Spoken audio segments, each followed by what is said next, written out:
Ayun, so ang dami sa inyo nagtatanong, paano nga ba mag-apply dito? Okay, pakita ko na lang. Pero disclaimer muna, hindi ako related sa agency na to. Wala akong kakilala at hindi nila ako binayaran para i-promote yung job posting na to. So, ang una nyong gagawin, puntahan nyo yung profile ko.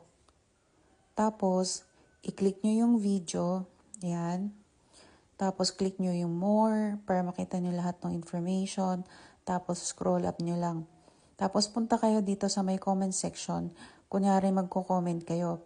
Pero ang gagawin nyo lang, kakopihin nyo lang yung website dyan sa taas kasi hindi pwedeng i-click nga yung website. So, ayun, punta kayo sa comment. Add comment. Yan. Tapos, kopyahin nyo yung website dyan. Yung https, semicolon. Ano ba yan?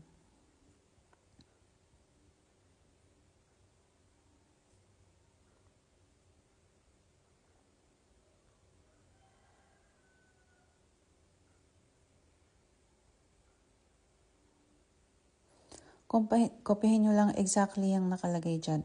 https://bit.ly/ase chungli.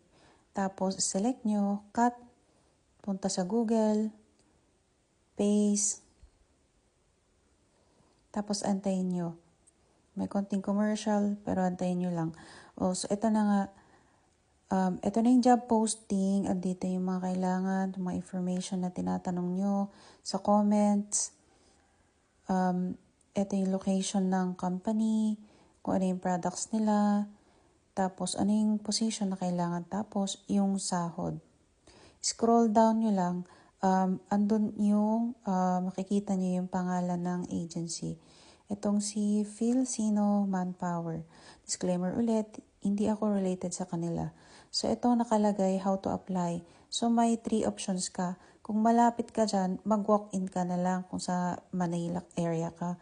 Kung malayo ka naman, pwedeng mag-email sa kanila, andyan yung email nila, or mag-send or i-fill up yung Filsino e-biodata. Andito sa link din nila yung online biodata kung paano mag-apply. Itatry natin kung ano ba itsura nitong online biodata nila. Sa mga malapit dyan, mas maganda na puntahan nyo na lang yung agency. So, ito na nga. Paano ba i-fill up tong online biodata? Click nyo lang siya. Tapos, pupunta kayo dito sa Google form nila. Then, scroll nyo lang. May mga questions dito na kailangan sagutan.